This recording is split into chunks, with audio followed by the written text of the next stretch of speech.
کے اندر آج ہم بہت زیادہ بھٹک گئے ہیں۔ سورۃ الفاتحہ پڑھتے ہیں، پوری توحید کا بیان ہے، ہم دوسروں سے مانگیں، دوسروں کے سامنے ہاتھ پھیلائیں۔ تمام انبیاء کرام علیہم الصلوات والتسلیمات کی دعوت یہی تھی۔ اس لیے ضروری ہے کہ ہم توحید واعتصموا بحبل اللہ، حبل اللہ سے مفسرین نے کیا کہا حبل اللہ سے مراد قرآن کے عقیدے کو تسلیم کر لینا ہے، یہ ہے اعتصام بحبل اللہ ولا تتفرقوا، اور کہا کہ اگر قرآن کے ایک بھی عقیدے سے اختلاف کر رہا ہے تو یہ فرقہ بندی۔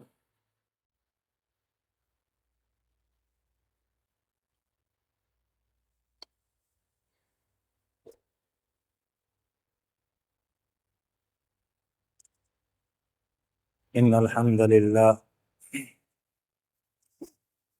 نحمده ونستعينه ونستغفره ونعوذ بالله من شرور أنفسنا ومن سيئات أعمالنا ومن يهده الله فلا مضل له ومن يضلله فلا هادي له، وأشهد أن لا إله إلا الله وحده لا شريك له، وأشهد أن محمدًا عبده ورسوله. يا أيها الذين آمنوا اتقوا الله حق تقاته ولا تموتن إلا وأنتم مسلمون. يا أيها الناس اتقوا ربكم الذي خلقكم من نفس واحدة وخلق منها زوجها وبث منهما رجالا كثيرا ونساء، واتقوا الله الذي تساءلون به والأرحام إن الله كان عليكم رقيبا. يا أيها الذين آمنوا اتقوا الله وقولوا قولا سديدا يصلح لكم أعمالكم ويغفر لكم ذنوبكم، ومن يطع الله ورسوله فقد فاز فوزا عظيما. أما بعد فإن خير الحديث كتاب الله، وخير الهدي هدي محمد صلى الله عليه وسلم، وشر الأمور محدثاتها، وكل محدثة بدعة، وكل بدعة ضلالة، وكل ضلالة في النار. يا أيها المؤمنون، إن الله تعالى أمركم بأمر بدأ فيه بنفسه، فقال إن الله وملائكته يصلون على النبي يا أيها الذين آمنوا صلوا عليه وسلموا تسليما. اللهم صل على محمد وعلى آل محمد كما صليت على إبراهيم وعلى آل إبراهيم إنك حميد مجيد. اللهم بارك على محمد وعلى آل محمد كما باركت على إبراهيم وعلى آل إبراهيم إنك حميد مجيد. اللهم انصر الإسلام والمسلمين، اللهم أعز الإيمان والمؤمنين، اللهم أذل الشرك والمشركين، اللهم اهلك الكفرة واليهود والنصارى والمنافقين الذين يصدون عن سبيلك ويكذبون رسلك ويقاتلون أولياءك. اللهم شتت شملهم ومزق جمعهم وفل هدهم ونكس أعلامهم، اللهم خذهم أخذ عزيز مقتدر. ربنا ظلمنا أنفسنا وإن لم تغفر لنا وترحمنا لنكونن من الخاسرين. أقول قولي وأستغفر الله العلي العظيم لي ولكم ولسائر المسلمين من كل ذنب فاستغفروه إنه تعالى جواد كريم ملك بر رؤوف رحيم.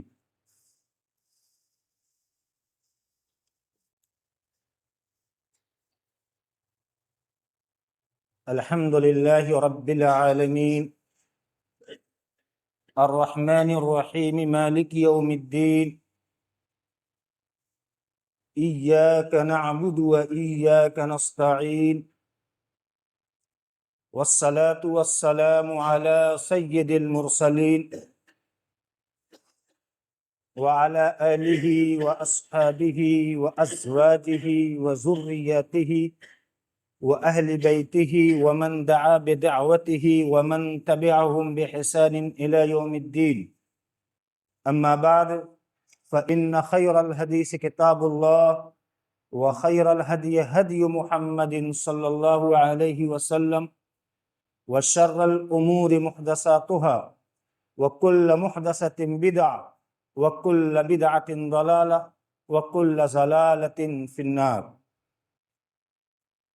قال الله تبارك وتعالى أعوذ بالله من الشيطان الرجيم وما أرسلنا من قبلك من رسول إلا نوحي إليه لا إله إلا أنا فاعبدوه.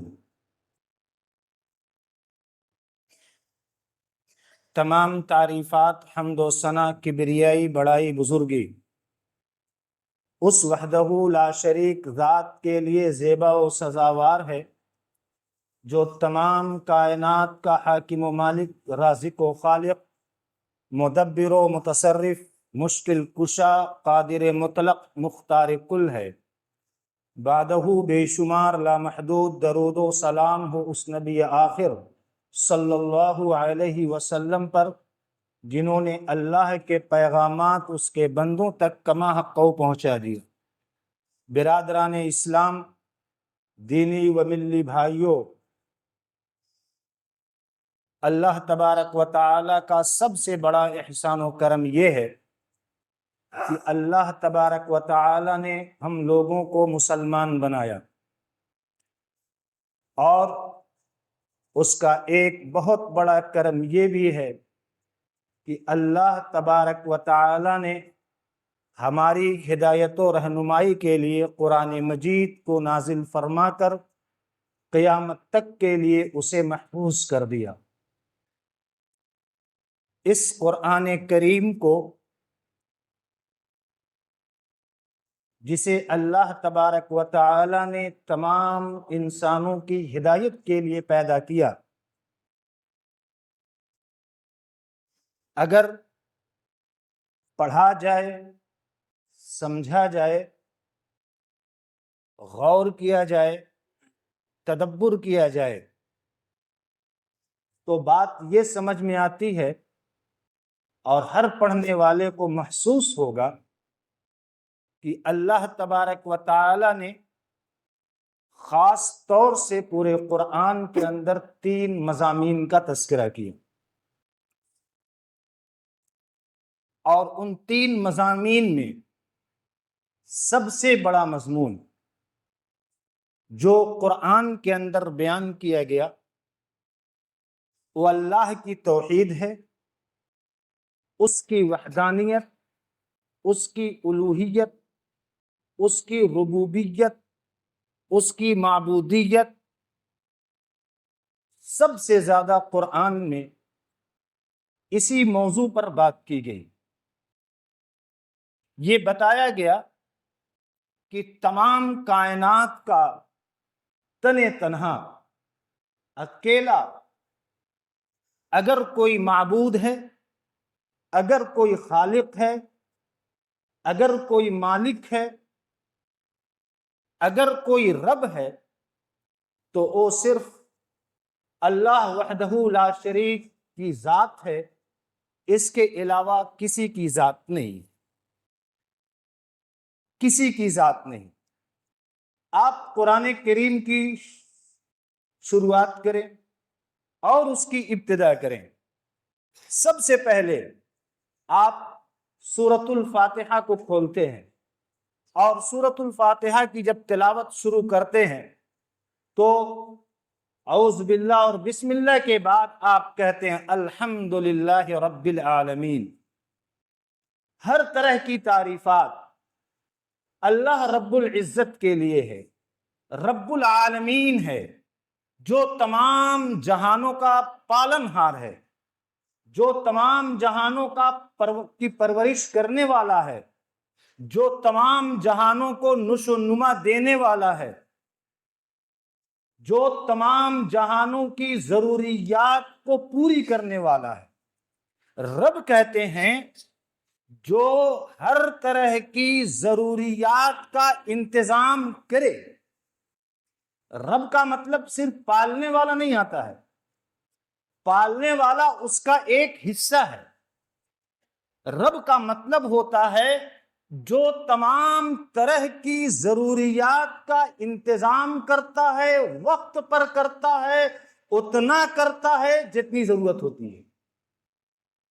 رب اس کو کہتے ہیں۔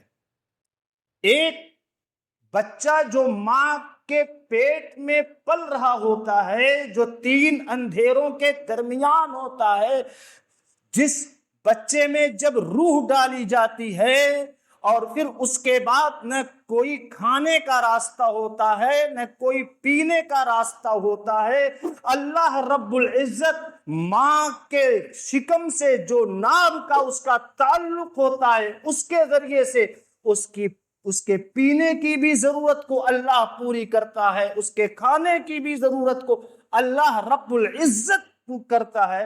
وہ ہوتا ہے ضروریات زندگی کا انتظام کرنے والا۔ اور رب ہے تربیت کرنے والا ہے۔ تربیت کیسی؟ تربیت ایسی کہ جسے دنیا کا بڑا سے بڑا اسکالر نہ کر سکے، ذہین سے ذہین استاذ نہ کر سکے، بہترین سے بہترین معلم نہ کر سکے، اچھا سے اچھا ٹیچر نہ کر سکے۔ اگر ایک ٹیچر کو، ایک معلم کو، ایک ذہین آدمی کو اگر 2-3 دن کا بچہ اس کی گود میں دے دیا جائے اور اس کو کہہ دیا جائے کہ اس کو سمجھاؤ اور اس کی تربیت کرو کہ اسے دودھ کیسے پیے، تو کوئی تربیت نہیں کر سکتا۔ دودھ کس طرح سے چوسنا ہے اور کس طرح سے پینا ہے، یہ اللہ وحدہ لا شریک کی ذات اس کی تربیت کرتا ہے۔ الحمدللہ رب العالمین، اس بچے کی وہ تربیت کرتا ہے۔ ایک بلی کا بچہ، ایک جانور کا بچہ، اس کو کیسے کھانا ہے، کیسے پینا ہے، اللہ رب العزت اس کی تربیت کرتا ہے کہ اس کو کیا کرنا ہے۔ اللہ تبارک و تعالی نے ایک چھوٹے سے بچے کو پیدا کیا، یہ نہیں کہا کہ جاؤ دنیا کے اندر میں نے بہت ساری چیزیں پیدا کر دی ہیں، تم کھاؤ پیو۔ ابھی اس کے منہ میں دانت نہیں، اس کا معدہ اتنا کمزور ہے کہ وہ جانوروں کی دودھ کو ہضم نہیں کر سکتا۔ اللہ تبارک و تعالی نے اس کی ماں کے سینے میں دودھ کی 2 نہریں جاری کر دی۔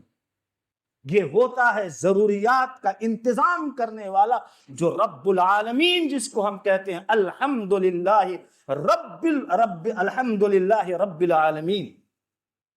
حمد ہے اس کی۔ ہم اس کا ترجمہ عام طور سے تعریف سے کرتے ہیں، حالانکہ تعریف حمد کا ترجمہ نہیں ہے، اس کا ایک حصہ۔ حمد کہتے ہیں جس کے اندر تمام صفات عبودیت، تمام صفات ربوبیت، تمام صفات الوہیت پائے جائیں۔ حمد، الحمدللہ، ہم بولتے ہیں الحمدللہ، ہم یہ بولتے ہیں۔ اسی توحید کے لیے اللہ تبارک و تعالی نے تمام انسانوں کو، جناتوں کو، ملائکہ اللہ نے پیدا فرمایا، وما خلقت الجن والانس الا لیعبدون۔ انسانوں اور جناتوں کی پیدائش اس لیے ہے کہ وہ اللہ کی عبادت کریں۔ اسی کے لیے تمام انبیاء کرام بھیجے گئے، وما ارسلنا من قبلک من رسول الا نوحی الیہ لا الہ الا انا فاعبدون۔ اے محمد صلی اللہ علیہ وسلم، ہم نے آپ سے پہلے جتنے رسول بھیجے ہم نے سب کی طرف وحی کی. کیا وحی کی؟ لا الہ الا انا. دیکھو، الہ صرف میں ہوں، معبود صرف میں ہوں، میرے علاوہ کوئی عبادت کے لائق نہیں ہے. معبود صرف میں، میرے علاوہ کوئی عبادت کے لائق. فاعبدون، تو میری عبادت کرو، تو میری عبادت کرو. یہ باتیں تمام انبیاء علیہم الصلوات والتسلیم کی دعوت یہی باتیں تھی. ان ھذا لفی الصحف ان ھذا لفی صحف ابراہیم و موسیٰ. یہ ابراہیم اور موسیٰ علیہ الصلوۃ والسلام کے صحیفے میں کیا تھی؟ یہی باتیں تھی. کیا تھی؟ سبح اسم ربک الاعلی. آپ اکثر سنتے ہیں سبح اسم ربک الاعلی، اپنے پروردگار کی پاکی بیان کرو جو بڑا بلند ہے، جو بڑا بلند پاکی بیان کرو.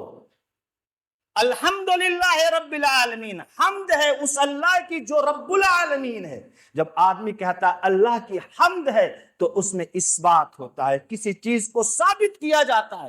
اور جب کہا جاتا ہے سبحان اللہ تو اس میں نفی کی جاتی ہے، انکار کیا جاتا ہے. جب کہتا ہے الحمدللہ تو ثابت کیا جاتا ہے خالق اللہ، مالک اللہ، رازق اللہ، دینے والا اللہ، دستگیر اللہ، مشکل کشا اللہ، قادر مطلق اللہ، یکتا اللہ، السمیع اللہ، البشیر اللہ، الغفار اللہ، لیس کمثلہ شیء.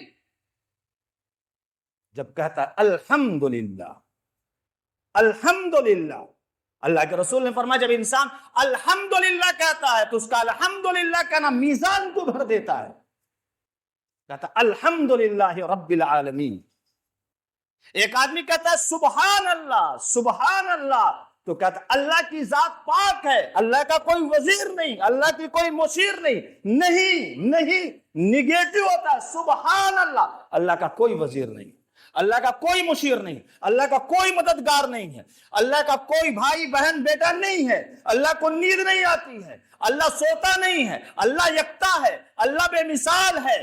کوئی اور غوث اعظم نہیں ہے، کوئی اور جھولیاں بھرنے والا نہیں ہے، کوئی اور قادر مطلق نہیں ہے، کوئی اور کسی کی باتوں کو سننے والا اور جواب دینے والا نہیں ہے. دعائیں قبول کرنے والا وہی ہے. کوئی اور بیماروں کو شفا دینے والا نہیں ہے، کوئی اور مقدموں کو جتانے والا نہیں ہے. سبح اسم ربک الاعلی. صحف ابراہیم میں یہ بات ہے، صحف موسیٰ میں بھی بات یہی ہے. جتنی پہلی کی کتابیں تھی تمام میں یہی بات ہے. سبح اسم ربک الاعلی. اللہ کی ذات،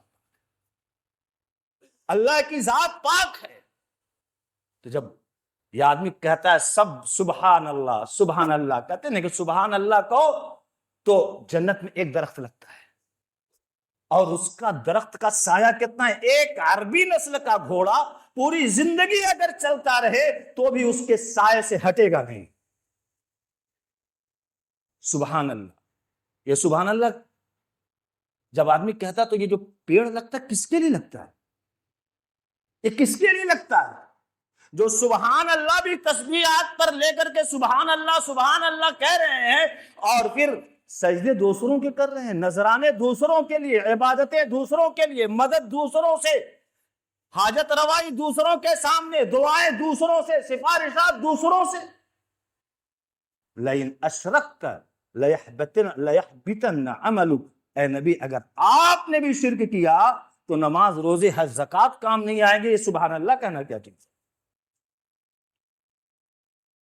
ایک آدمی سبحان اللہ کہتا ہے، بدعت بھی کرتا ہے، خرافات بھی کرتا ہے، طرح طرح کے رسم و رواج میں پڑا ہوا ہے، تو کیا سبحان اللہ کہنے سے جنت میں اس کے لیے درخت لگ جائے گا؟ اللہ کے رسول صلی اللہ علیہ وسلم نے فرمایا بدعتی کی کوئی چیز قبول نہیں ہے. نماز، روزہ، حج، زکوٰۃ کچھ بھی کو قابل قبول نہیں. یہ ان کے لیے جو موحد ہوتے ہیں، یہ ان کے لیے ہے موحد ہوتے ہیں. ان کے سامنے جب توحید کا تذکرہ کیا جاتا ہے تو خوش ہو جاتے ہیں. وجوہ یومئذ ناظرہ. یہ تو قیامت کے دن بھی تر و تازہ ہوں گے اور خوش ہوں گے. الی ربہا ناظرہ. امام بخاری رحمت اللہ علیہ نے کہا کہ اللہ تبارک و تعالی خود ان کے پاس آئے گا پوچھے گا کیا ہو رہا ہے، کہے گا اللہ کا انتظار کر رہے ہیں۔ جب آدمی سبحان اللہ کہتا ہے، جب آدمی الحمدللہ کہتا ہے، سبحان اللہ الحمدللہ، یہ اس کے فضائل موحدین کے لیے ہیں۔ اسی لیے سب سے پہلی چیز جو اسلام کے اندر ہے وہ توحید ہے، وہ توحید ہے۔ اور سورہ فاتحہ کا آغاز اسی سے ہوتا ہے، الحمدللہ رب العالمین، الحمدللہ رب العالمین الرحمن الرحیم، بڑا مہربان ہے، اس کی رحمت، اس کی مہربانیاں سب پر یکساں ہے، کیا فاجر و فاسق ہو، کیا مطیع و فرما بردار ہو، کیا مومن ہو، کیا کافر ہو، کیا موحد ہو، کیا مشرک ہو، کیا چھوٹا ہو، کیا بڑا ہو، کیا مرد ہو، کیا عورت ہے، سب کے لیے اس کی رحمت عام ہے۔ الرحیم، اس کی یہ رحمت اللہ کے خاص بندوں کے لیے بھی ہے، جو رحمت کا سلسلہ وہ مسلسل چلے گا، وہ خاص بندوں پر رحمت دنیا کے اندر بھی اور آخرت کے اندر بھی، دنیا کے اندر بھی ہے اور آخرت کے اندر بھی ہے۔ اس کے بعد کیا فرمایا، مالک یوم الدین، کیا توحید ہے، قیامت کے دن کا مالک ہے۔ ارے بھائی وہ آج کا بھی مالک ہے، ہمارا بھی اور آپ کا بھی مالک ہے، اس ساری کائنات کا مالک ہے، لیکن کیا فرمایا گیا سورۃ الفاتحہ میں، مالک یوم الدین، قیامت کے دن کا مالک خاص کر دیا گیا، اس لیے کہ یہاں بھی حقیقی بادشاہت، حقیقی ملکیت تو صرف اللہ وحدہ لا شریک کے لیے، لیکن اللہ نے سب کو عارضی اختیار بھی دیا ہے۔ کمپنی ہماری ہے، گھر ہمارا ہے، زمین ہماری ہے، یہ کھیت ہمارے ہیں، یہ باغیچہ ہمارا ہے، یہ دولتیں ہماری ہیں، یہ کھانے پینے کی اشیاء ہمارے ہیں، یہ زیورات ہمارا ہے، یہ مال و دولت ہمارا ہے، یہ بینک بیلنس ہمارا ہے۔ انسان دنیا میں یہی تو کہتا ہے، یہ ہاتھ ہمارے ہیں، چاہے تو اچھی چیز پکڑ لیں، چاہے تو بری چیز پکڑ لیں، یہ پیر ہمارے ہیں، چاہے تو اچھی چیز کی طرف چل کر کے جائیں، چاہے تو بری چیز کی طرف چل کر کے جائیں، یہ کان ہمارے ہیں، چاہے اچھی چیز سنیں چاہے بری چیز سنیں، یہ آنکھیں ہماری ہیں، چاہے اچھی چیز دیکھیں چاہے بری چیز دیکھیں، یہ زبان ہماری ہے، چاہے ہم اچھا بولیں چاہے برا بولیں۔ اللہ فرماتا ہے مالک یوم الدین، یہاں عارضی اختیار ہے، وقتی اختیار ہے، لیکن یاد رکھو لمن الملک اليوم للہ الواحد القہار، یہ اختیارات سارے کل قیامت کے دن ختم ہو جائیں گے۔ مالک یوم الدین، جب یہ انسان کہتا ہے وہاں پر کوئی دستگیر نہیں ہوگا، وہاں پر کوئی غوث اعظم نہیں ہوگا، وہاں پر کوئی امام نہیں ہوگا، کوئی پیر و مرشد نہیں ہوگا، کوئی آپ کی سفارش کرنے والا نہیں ہوگا، لمن الملک اليوم للہ الواحد القہار، جب انسان کہتا ہے مالک یوم الدین، قیامت کے دن کا مالک ہے، وہ قیامت کے دن کا مالک ہے، وہاں پر کسی کو حکومت نہیں چلے گی، نامہ اعمال پیش کیے جائیں گے، سامنے لائے جائیں گے، نامہ اعمال، یہ نامہ اعمال ہے، بندہ کہے گا کہ اللہ تبارک و تعالی میں نے تو کیا ہی نہیں تھا، میں نے تو کیا ہی نہیں تھا، اللہ تبارک و تعالی، اللہ تبارک و تعالی گواہ لائیں، گواہی تو میں اپنے علاوہ کسی کی نہیں، زبان پر تالے، اختیار ختم اختیار، ران بولیں گے، ہاتھ بولے گا، پیر بولے گا، کان بولیں گے، سارے اختیار ختم۔ مالک یوم الدین، روز جزا کا مالک ہے، قیامت کے دن کا مالک ہے۔ سورۃ الفاتحہ آپ پڑھیں، اس لیے کہا جاتا ہے جو سورہ فاتحہ پڑھتا ہو دن میں 5 وقت کی نمازوں میں نہ جانے کتنی مرتبہ پڑھتا ہے، اور پھر وہ مشرک کیسے ہو سکتا ہے؟ بات سمجھ میں نہیں آتی، بات سمجھ میں نہیں آتی، کوئی مشرک کیسے ہو سکتا ہے؟ تو اللہ تبارک و تعالی روز جزا کا مالک۔ سورہ فاتحہ کو کیا کہا گیا؟ الفاتحہ سر القرآن، سورہ فاتحہ قرآن کا راز ہے، قرآن کا نچوڑ ہے، قرآن کا خلاصہ ہے، اور پھر کیا کہا گیا؟ وَسِرُّهَا هَذِهِ الْكَلِمَةُ إِيَّاكَ نَعْبُدُ وَإِيَّاكَ نَسْتَعِينُ، پورے قرآن، پورے سورہ فاتحہ کا خلاصہ، سورہ فاتحہ قرآن کا خلاصہ اور پوری سورت کا خلاصہ، إِيَّاكَ نَعْبُدُ وَإِيَّاكَ نَسْتَعِينُ، إِيَّاكَ نَعْبُدُ، اللہ ہم تیری عبادت کرتے ہیں، عبادت صرف تیری کرتے ہیں، ہم کسی کی عبادت نہیں کرتے، عبادت کے کام کسی کے لیے نہیں کرتے۔ تیری ہی عبادت کرتے، وَإِيَّاكَ نَسْتَعِينُ، اور ہم صرف تجھی سے مدد مانگتے، اس لیے کہ تو ہی کر سکتا، کوئی ذات اور ایسی نہیں ہے جو نہ کر۔ اللہ کے رسول صلی اللہ علیہ وسلم نے ابن عباس کو کیا سکھلایا؟ اذا سألت فاسأل اللہ وَإِذِ اسْتَعَنْتَ فَاسْتَعِنْ بِاللَّهِ، اے لڑکے جب تجھے مانگنا ہو تو اللہ سے مانگو، اور جب تجھے مدد طلب کرنا ہو تو اللہ سے مدد۔ اسی لیے بعض مفسرین نے لکھا ہے ایاک نعبد و ایاک نستعین کے اندر کہ ایاک نعبد و ایاک نستعین، جو بیچ میں واو ہے یہ واو تفسیریہ ہے، یہ عبادت کیا ہے تو بیان کیا جا رہا ہے، ارے عبادت یہ ہے کہ صرف مانگو اسی سے، رو اسی کے سامنے، گڑ گڑاؤ اسی کے سامنے، جھکو اسی کے سامنے۔ ارے بھائی جس سے مانگتا ہوتا ہے آدمی اسی کے سامنے تو جھکتا ہے، سجدہ ریز ہوتا ہے، گڑ گڑاتا ہے، معافیاں طلب کرتا ہے، عاجزی کا اظہار کرتا ہے۔ ایاک نعبد، عبادت صرف ہماری کرو، اور عبادت یہ ہے کہ صرف ہم ہی سے تم مدد طلب کرو۔ ایاک نعبد، یہ توحید، جس توحید کے اندر آج ہم بہت زیادہ بھٹک گئے ہیں۔ سورۃ الفاتحہ پڑھتے ہیں، پوری توحید کا بیان ہے، ہم دوسروں سے مانگیں، دوسروں کے سامنے ہاتھ پھیلائیں۔ تمام انبیاء کرام علیہم الصلوات والتسلیمات کی دعوت یہی تھی، اس لیے ضروری ہے کہ ہم توحید واعتصموا بحبل اللہ، حبل اللہ سے مفسرین نے کیا کہا حبل اللہ سے مراد قرآن کے عقیدے کو تسلیم کر لینا ہے، یہ ہے اعتصام بحبل اللہ ولا تتفرقوا، اور کہا کہ اگر قرآن کے ایک بھی عقیدے سے اختلاف کر رہا ہے تو یہ فرقہ بندی۔ واعتصموا بحبل اللہ ولا تفرقوا، اللہ کی رسی کو مضبوطی سے پکڑ لو، یعنی جو بھی عقائد قرآن کے اندر ہے، جو بھی بیانات قرآن کے اندر ہے، ان کو ایک ساتھ مضبوطی سے تھام لو۔ اگر کسی ایک آیت کے اندر تم نے اختلاف کیا یا اس کے کسی ایک عقیدے سے تم پھر گئے تو تم نے فرقہ بنا لیا، ولا تتفرقوا، فرقوں میں نہ بٹو۔ اس لیے جو کتاب اللہ کو پکڑنا، جو حبل اللہ ہے، وہ اللہ تبارک و تعالی کی عقیدہ توحید ہے، عقیدہ توحید ہے۔ ایک انسان کو چاہیے کہ جب اللہ تبارک و تعالی ہماری ساری ضروریات کو پوری کر رہا ہے، سب چیزیں اللہ تبارک و تعالی دے رہا ہے، تو پھر اللہ کی وحدانیت کے قائل ہو جائیں۔ اللہ تبارک و تعالی سے دعا ہے کہ اللہ تبارک و تعالی ہمیں سچا اور پکا موحد بنائے۔ عباد اللہ رحمکم اللہ، ان اللہ یأمر بالعدل والاحسان وایتاء ذی القربى وینہی عن الفحشاء والمنکر والبغی یعظکم لعلکم تذکرون، اذکروا اللہ العلی العظیم یذکرکم وادعوہ یستجب لکم ولذکر اللہ اکبر واللہ یعلم ما تصنعون، واقیموا الصلاۃ۔